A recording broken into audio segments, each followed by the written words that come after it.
When you think about it, it's really humorous how differently people react to these things depending on the details surrounding them. Word gets out that there might be a black Superman, and the majority of the internet breaks out into maddening chaos. But preface your choice by explaining that you're entering altered versions of reality with infinite possibilities by introducing a multiverse, and now you can throw the worry of logic and reason out the window. Do whatever the fuck you want. Let's make Captain America a girl. The concept of unique takes on these well-known icons is nothing new to the lore of the characters. However, it is new in this particular medium, which is why it is a tough pill for some spectators to swallow. The comics have been doing this for years. Hell, animation has been doing this for years, but never to this extent and never to where it tied into the movies as heavily as the MCU's first Disney Plus animated series, What If? Honestly, I anticipate it to be a phenomenal experience to see all these widely different interpretations of these characters come to life, and there's no doubt that my comparison that started this all may not be the best example, as the animated format generally makes ideas and concepts like these so much more approachable from a viewer's standpoint.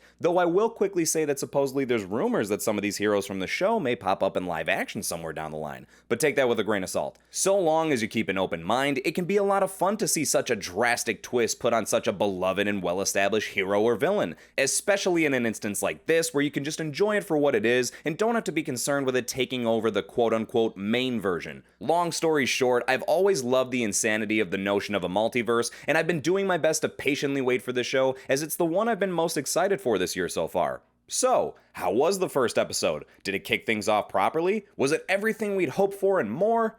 Let's get into it. The episode begins with an introduction from the Watcher and takes us right to the moment that changed Captain America, the first Avenger as we know it. When given the choice to leave the room or stay while Steve Rogers was on the verge of becoming the first super soldier, Peggy Carter decides to stay. That choice, small as it may have been, sets in motion a series of events that leads to Peggy jumping into the super soldier maker machine and popping out as Tila from Masters of the Universe Revelation. Even though she made the smartest decision in the dire, stressful circumstances that were, and saved the government a shit ton of money by putting the serum to use as opposed to letting it go to waste, she gets ridiculed for her choice because she's a woman. And in case you forgot, apparently all men were complete pricks to women just for being women back then. It isn't long before a similar storyline to the first Avenger is followed, where they discover the presence of Hydra and the Tesseract, and we get our first action sequence where Peggy gets a chance to fully embrace her newfound strength and abilities. Captain Carter obtains the Tesseract so Howard Stark can use it to be the power source of an Iron Man suit called the Hydra Stomper, to then be piloted by Steve Rogers, and they head off on a mission to rescue Bucky. We get another action sequence to show the good guys dominating the war, which leads to Red Skull revealing himself, claiming he's about to bring the true champion of Hydra from beyond the stars.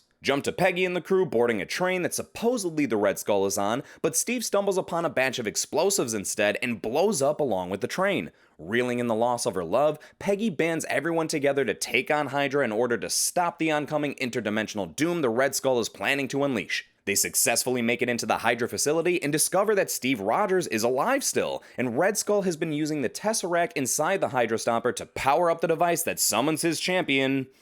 A shit ton of tentacles? The monster quickly shows its evil nature by immediately killing Red Skull and knocking everyone else to the side, so Peggy decides the only way to beat it is by pushing it back into the portal it came out of, which involves her heroically sacrificing herself and heading into the portal as well. On the other side of the portal, we see her pop out alongside a slew of cut-off tentacle pieces, and she's met by Nick Fury and Hawkeye, who deliver the news that she's in the future now. Then the episode ends. There's the breakdown of, what if Captain Carter were the first Avenger? Right off the bat, I'll mention, I had a great time with this episode, especially upon rewatching it, though I'll also be quick to mention that it was not without flaws. The animation style itself is unique. I don't necessarily dislike it as it proves to be visually impressive during the action sequences and set pieces, but there are times where the characters attempt to convey specific emotions which seem to be a hit or miss. It constantly left me with the feeling of, I wonder what this would look and be like with a different artistic approach, and unfortunately, it's almost a distraction in certain moments. But it is different from anything I've seen before, and for that, I give them credit.